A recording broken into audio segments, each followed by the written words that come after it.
everybody. I am going to go over some of the problems that are on the benchmark. I'm going to go over some similar problems that we're going to see. So right here, we have a question about Studio A and Studio B. So this will be one of the more difficult problems on the benchmark just because it's like an area and perimeter problem. So just remember, to find area, you multiply at least with rectangles, you multiply length times width. So for example, Studio A, you'd multiply this times this. And then for perimeter, you add all the sides together. So you add sides together, the side length actually. You add them all together. So the first thing it's asking us is to put true or false on whether or not the area of Studio A is 3x to the second minus 19x minus 28. So for Studio A, in order to get the area, we'd have to multiply again this x plus 4 times this 3x minus 7. So let's do that here. 3x minus 7. And then you can use FOIL or the box method. The box method would look like this. I am doing it kind of fast, so it might not be as nice as you might want to set it up. But this is how the box method would look. I'm going to use FOIL just because it's going to save me time. So x times 3x is 3x to the second. X times negative 7 is negative 7x. 4 times 3x is 12x. And then 4 times negative 7 is negative 28. Now we just combine the like terms to check to see if our area is in fact what it says on the statement. So our area does not look like what it says here, so this would be false. The area of Studio B, so to find the area of Studio B, we multiply the length and the width. So 4x plus 6 times 3x. Here it's only one term, so we can just distribute this. So 3x times 4x is going to give me 12x to the second, and then 3x times 6 is 18x. And it looks like that matches up with our statement here, so that would be true. Now, the combined area, that means I have to add this area with add area, the combined area of the two studios. So for that, I'm going to do it right here. I'm going to add 3x to the second plus 5x minus 28. And again, combining means we're going to add. So plus 12x to the second plus 18x. And then I just combine my like terms. The x to the seconds, those should go first because they are the highest exponent. That would put it in standard form. The x's, they also go together. And then right here, the negative 28 goes at the end. And it does look like that is our combined area of the two studios. Now, the perimeters, that is also different. You do have to add up the sides. So for this, you guys can ignore this stuff now. We don't need it anymore. What we're going to do is add up the sides. So we know that rectangles, the opposite sides should be the same. So this is 3x minus 7, so this side length is 3x minus 7 as well. If this is x plus 4, this is x plus 4 as well, which I did write it down. For the Studio B, this is also 4x plus 6, and then this side length right here, it's going to be hard to see, so I'll just put 3x. Now what we want to do is add all of those like terms up. I'll do that up here just to make sure that we do not get mixed up with what I did already. So for the perimeter, so of Studio A, I'm going to just add up all these side lengths together. Now, I can give you guys a shortcut. You guys can just use this to add everything up. So the x's, I have all of these to combine. So in total, I have 3 plus 3, that's 6, plus another one, that's 7, plus another one, that's 8, 8x.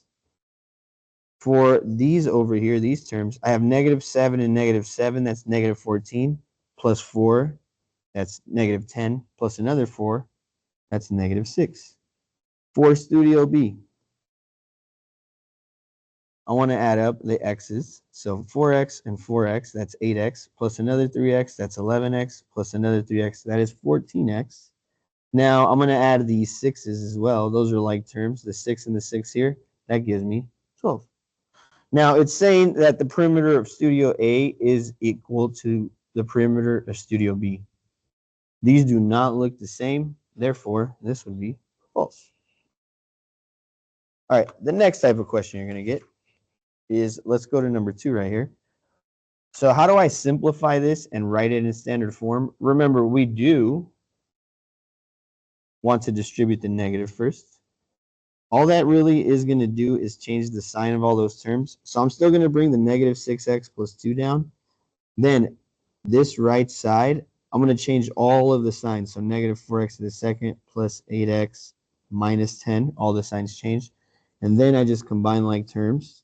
So that would go on my next line. This negative 6x, I can combine it with 8x. That gives me 2x.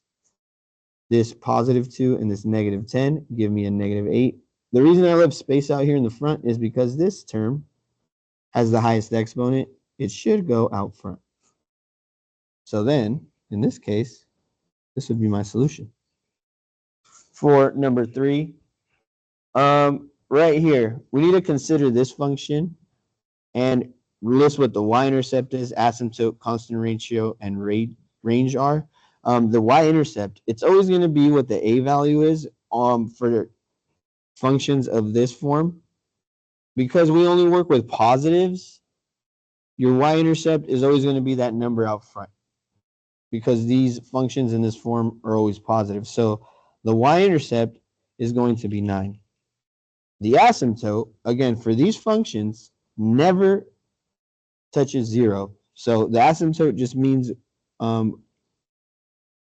where our graph will never touch, and it'll never touch y equals 0. The constant ratio, that's always going to be the b value. So that is 1/3. The range is always going to be y is greater than or less than the asymptote, because we're only working with positives. It's always going to be y is greater than. All that means is whenever we graph our function will be above the asymptote. That's all that means. All right, and then for the sequences, we have to figure out if they're geometric. Remember, geometric means multiplying or dividing by the same number the whole way through. If it does not hold the whole way through, then it is probably wrong. So right here, it looks like we're adding 12. It doesn't look like a geometric pattern. It looks like an arithmetic pattern. So we're not adding in geometric sequences. Here, I know it's going to be hard to tell if you're dividing right here, but what you can do is move on to these next numbers. So 80, to get from 80 to 20, we divide by 4. To get from 20 to 5, we divide by 4. To get from 1280 to 320, we're also dividing by 4. So this would be geometric. Over here, one way to check what your R is to do second number divided by the first number. In this case, we can reduce the fraction. Let's see. If I'm going to divide it by 2, I get this. So that means we'd have to multiply 100 by 50/81 to get 72. And if I did that, if I worked that out, I don't think I would get that. I would get a way bigger number. So this is not geometric. And then right here, it looks like we're multiplying by a number. Whenever you get a fraction next to a number, what you can do is you can figure out the ratio. If we take these two terms, so 27/1, and we have to figure out what we multiplied to get to 81/2. So that means we multiply the top by 3 and the bottom by 2. So our ratio is going to be 3/2. Now, if we multiply this by 8 by 3/2, will it give us 12? Let's check. So 24/2 gives us 12. If we multiply 12 by 3/2, does it give us 18? So here I got 36/2, 18. And it looks like that pattern holds all the way through. I know this is not like the best way to go about it because I am going super fast. But you can always find multiple ways to check this. But once you see a fraction, you do want to do it this way. That way you can see what your ratio is. So to get from 27 to 81 over 2, I had to multiply by 3 at the top and 2 in the denominator. And then I checked the pattern to see if it gave me the next number. All right, so the next part is to determine whether the function represents exponential growth or exponential decay. So for that, I will be right here. So we'll just say growth. I don't know if this is how it's going to be on the benchmark exactly, or decay. What we're looking at is the b value. If the b value is greater than 1, then we have growth. If it is between 0 and 1, we have decay. So right here, this is a 4. That's definitely greater than 1. 0.8 is less than 1 and greater than 0. So anything between 0 and 1 is decay. Now over here, selecting the equivalent expression to these two terms, what we have to do is rewrite those terms. So remember, these go like this. The number on the inside goes at the top of the exponent. The number on the index goes at the bottom of the exponent fraction. And then right here, we got 7 over 5. What happens is we add exponents. This was the product of powers rule, where we add our exponents. And then 2 plus 7 is 9. The denominator doesn't change when we're adding exponents, so that would be this one right here. All right, the next one. What I would recommend you guys doing is drawing a diagram for this next one. So a contractor builds a rectangular garden. Rectangles are length times width. So he builds a rectangular garden where the length is 10 feet more than twice the width in feet. So they don't give us anything about the width. Well, they do tell us stuff about the length. 10 feet more plus 10. Twice the width, 2 times the width. And then remember, it's supposed to be, to find the area, we do length times width. So we would represent that as W times 2W plus 10. And that is right here. That's the area. So we only need to express it. We don't need to actually solve anything. The next question that we're going to cover is compound interest. So we need to consider the equation that models the amount earned due to interest of an investment where A, P, R, T, and N are all defined. So for this, it's a good thing that they put everything. We don't need to memorize this compound interest. All we need to do is take the information they give us and know where to put it. So which is the equation for which the solution is the rate of interest given the amount in the account is 120,000. The starting investment is 17,500 over a time of 12 years with interest compounding 8 times per year. So let's start with the given amount. So A is for the amount. Says it right here. A is for the amount. So the A is going to be 120,000. And it has it organized for you right here. So on the benchmark, you'll also have that example there. For the inside, oh, give me a second. So I'm going to rewrite this. 120,000 equals, the P is the principal amount, or the amount we're starting with. So that's what P is. That's next. Right here, it says we're starting with 17,500. So 17,500 goes next. Then we have a 1 plus the R. It does not give us an R, but it does give us the number of times it's compounded. So it says it right here, 8 times. That's 8. And then we're going to use that N again up here. So 8. Now we just need the T in time. That is 12 years. So we multiply that by 12. All you really have to do is work out the exponent part. 8 times 12 is 96. Therefore, this is going to be my, give me a second, where is that? 96, right here. That is the equation that matches our setup. So all we have to do is set it up for this, and it will give you all the variables, and it'll define them for you.